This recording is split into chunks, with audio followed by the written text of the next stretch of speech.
안녕하세요. 제9회 토요 세미나 내천대장. 이번 주 토요일 8월 3일 11시부터 15시 사이에 진행하겠습니다. 참가 문의는 010-8429-1249로 해주시고요.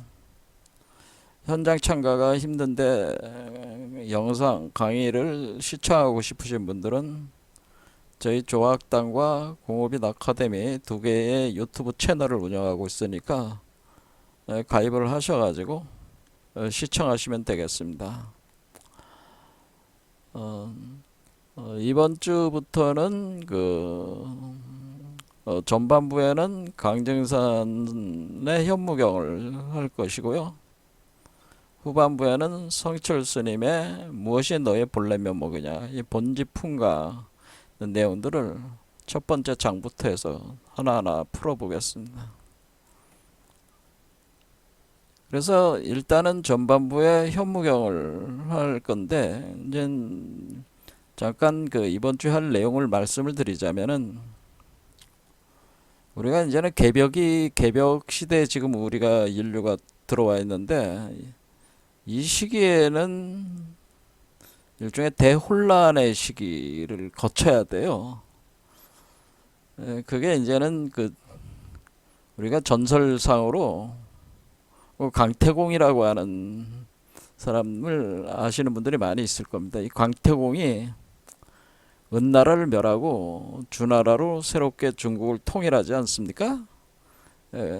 태공망이라고 불리면서 거의 모든 군사 권을 쥐고 그것을 이제는 전쟁을 역성혁명을 일으키는 그것을 주도하게 되는 거죠. 무왕을 데리고 주나라 무왕을 데리고 그리고 자신의 딸을 주나라 무왕과 결혼을 시키고 그 사이에서 난 손자가 또 성왕이 그 다음 왕이 되는 거죠. 근데 그때 당시에 강태공이 이런 전쟁을 일으킨 거는 역성혁명을 일으킨 건 단순히 주나라가 은나라를 멸하고 역성혁명한다는 것도 있지만은 그것을 기회로 삼아가지고 천지에 존재하는 신명들을 정리하는 작업을 했다고 하는 거예요. 그래서 당대에 뛰어난 신명계의 신들, 요막의 신들, 인간 출신의 신선들을 그때 정리를 많이 해서 봉인을 해놨습니다. 봉인해놨다라고 하는 거죠. 봉해놨다고 하는 겁니다. 그러니까 움직이지 못하게. 그거는 우리가 인간계에 영향력을 끼치지 못하게 그렇게 세팅을 해놓은 거야. 오랜 세월이 흘렀습니다. 그 이후로 거의 그 전쟁이 1200년 정도 BC 1200년도 일어났다고 생각하면은 그것이 지금이 2000년이 됐으니까 한 3000년 정도 전에 일어났던 일이죠. 근데 지금 오늘날 시대에 와가지고 이 봉인이 풀렸다고 하는 거예요.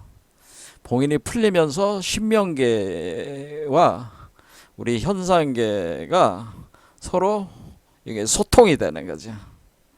신명계에 있는 존재들이 현상계로 들어오고 현상계에 있는 인간들도 신명계로 들어가면서 이 굉장히 복잡한 형국이 지금 벌어지고 있는 거죠. 그래서 이것을 다시 재정리하는 대혼란을 정리해 나가면서 개벽을 일으키는 천지공사를 하는 과정을 진행을 할 때에 신명들을 다스리기 위해서는 필수적인 도구가 있어야 되겠죠. 그 도구가 바로 부적이라고 하는 겁니다. 부적. 그리고 주문 이런 거를 씁니다. 그래서 부적과 주문을 써서 신명계의 귀신들 그리고 신선들을 컨트롤한다고 하는 거죠.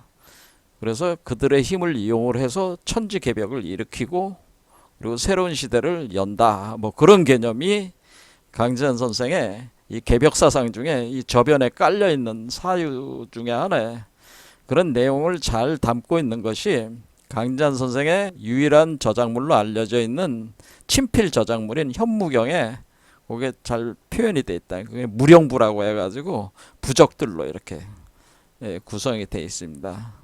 그래서 이번 주 공부를 할 거는 이 부의 원리, 그렇죠? 이 부. 그러니까 이것을 이제 또 기원으로 우리가 쭉 올라가면은 우리 천부경의 천부, 최순 선생의 영부, 김일부 선생의 덕부, 이렇게 부의 철학이 있어요, 한국에는. 그래서 이 부의 철학이 있어서 그와 연결이 돼가지고 이 부가 나오는 그 신묘한 부가 작용을 할 수 있는 거는 그 해인을 가진 사람이 그 바로 이 부를 써가지고 신명들을 부릴 수가 있는데, 그러니까 해인을 통해서 이것이 발휘가 된다고 하는 거죠.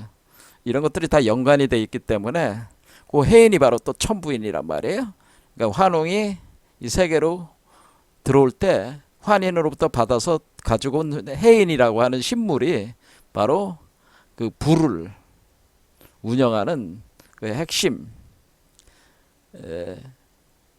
그 도구다, 이런 거죠. 그래서 이런 관점들을 이번 주에 강의를 할 생각이고요.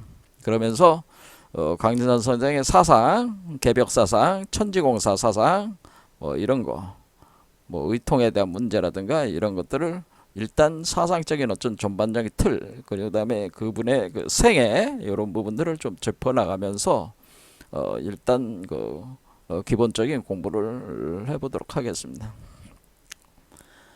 그 다음에 이제 성철 스님의 그 후반부에서는 본지풍과 이 무엇이 너의 본래 면목이냐, 덕산탁발이라고 하는, 이 강의를 들어보신 분은 알겠지만 덕산방 임재할이라고 해서, 이 덕산 스님은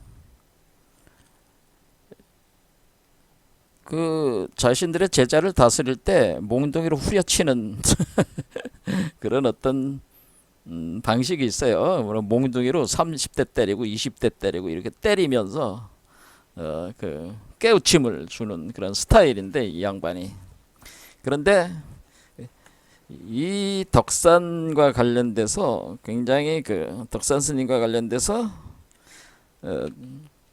그 많은 그동안 수많은 조사들과 그리고 이 수행자들, 화두 가나선을 해서 수행해왔던 선종의 수행자들이 가장 난해한 그 화두 중에 하나가 바로 덕산 탁발 화두라고 하는 게 있습니다. 이걸 첫 번째로 성철 스님이 올려놨기 때문에 보지 않을 수가 없는데 굉장히 어려워요. 그러니까 아마 지금도 푸는 사람이 없을 것이다, 이런 얘기까지 들릴 정도로 이 화두 자체가 가지고 있는 깊은 내밀한 의미를 아는 사람이 없을 것이다, 그럴 정도로 상당히 이게 굉장히 어려운 내용인데, 어쩌나 어렵더라도 순서가 있으니까 보긴 봐야 되겠죠. 그러면서 보면서 덕산 탁발 내용뿐만 아니라 성철 스님이 올려놓은 수시라든가, 그리고 덕산 탁발에 대한 그 화두에 대한 그 여러 가지 이후에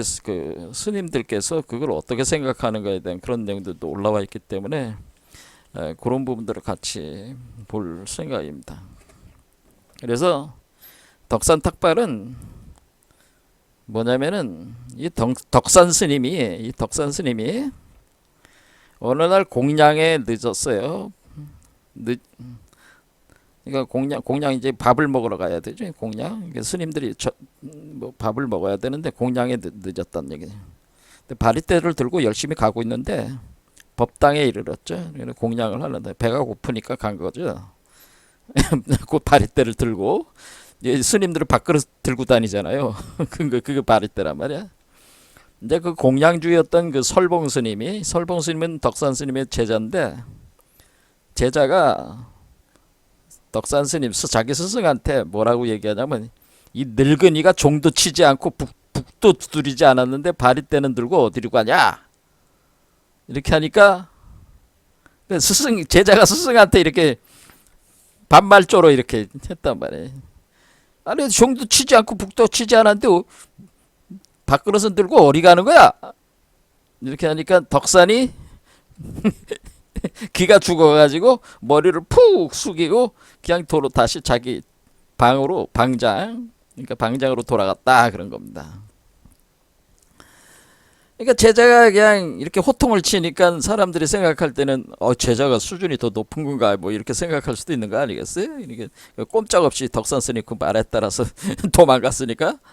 그러니까 설봉 스님이 이를 암두 스님이라고 전하니까 암두 스님이 뭐라고 하냐면 보잘것없는 이 덕산이란 양반이 마루구도 모르는구나 이렇게 했단 말이야. 말후구라는. 근데 덕상 스님이 그 암두 스님이 이렇게 얘기했다는 그 말을 들었어요. 그래서 암두 스님을 불러가지고 내가 나를 긍정치 아니하느냐. 그러니까 너도 나를 깔보느냐 그런 얘기죠.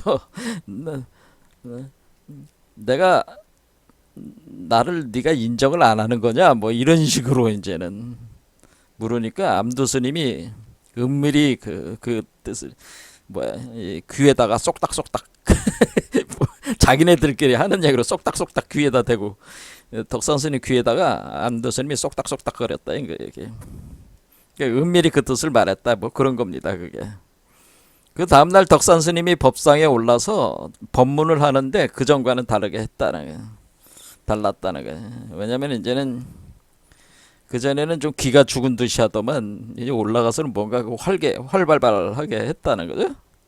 그러니까 암두 스님이 손뼉을 크게 치고 크게 웃으면서 기쁘다. 늙은이가 마루구를 아는구나. 이후로는 천하 사람들이 어떻게 할 수 없으리라. 그러나 다만 3년뿐이로다. 이렇게. 그래서 암두 스님이 이렇게 얘기를 해요. 그러니까 굉장히 높이 또 평가를 해준 거죠. 그러니까 암두 스님이 덕산 스님이 마루구를 모른다고 해놓고서는 불러서 가서 쏙닥쏙닥 하고 나와서 다음날 덕산이 또 그 법문을 하니까 손뼉을 치고 대단하다고 하면서 마루구를 아는구나 하면서 대단하다 뭐 그렇게 평가를 또 했다는 거예요. 그러니까 근데 3년밖에는 안 된 어떻게 할 수 없 3년밖에는 못 간다는 얘기는. 그래서 3년 후에 그 돌아가셨다. 덕산 스님이 이 일이 일어나고 그러는데 요게 그 덕산 탁발이라는 그 내용이에요. 요게 그러니까 요게 덕산 탁발입니다. 이게 여기에 도대체 이게 화두라는 겁니다. 그러니까 이게 도대체 무슨 의미냐라고 하는 거예요. 내가 얘기를 했습니다. 자, 요게 도대체 무슨 상황을 무슨 얘기냐? 마루구라는 게 뭐냐? 그래 공양을 하러 왔는데 왜 종이나 북도 치지 않았는데 왔다. 뭐 이런 식으로 얘기하고 왜 마루구를 모른다고 얘기하고 또 다음날 가서 또 하니까 손뼉을 치면서 또 높이 치켜 세워주고 그리고 3년 후에 돌아가신다고 해서 3년 후에 돌아가셨다. 또 이렇게 되는 거니까 이런 내용들이 이렇게 자기들끼리 노는 거죠. 이렇게 놀 때 그냥 자기들끼리 노는 거야. 그 노는 건데 그 수준에서 노는 거죠. 거기에는 자기들만의 그런 어떤 소통이 있는 거죠. 의미를 서로 주고받는 게 있는 거예요. 서로 알아듣는 거지 이거는. 그러니까 이런 게 화두란 말이야. 그런데 여기에 내밀히 깔려 있는 것만 알면은 이 화두를 이거를 완전히 알 수 있으면은 그 우리가 스님들 중에서도 최고 경지에 이른 스님의 경지에 이르렀다고 평가받을 수 있다고 그렇게들 얘기를 합니다. 그러니까 여러분도 한번 이걸 생각을 해보세요. 이거에 대해서 뭐 성철 스님이 답을 내주는 거는 아닙니다. 화두는 화두니까 답을 내주지는 않습니다. 하지만 그거를 답을 찾을 수 있는 어떤 그 실마리들은 좀 제시를 하니까 이런 부분들을 다음 시간에 같이 공부하도록 하겠습니다. 자, 이번 주 토요일 날 내천대장 토요일 세미나에서 뵙도록 하겠습니다. 오늘 여기까지 하겠습니다. 감사합니다.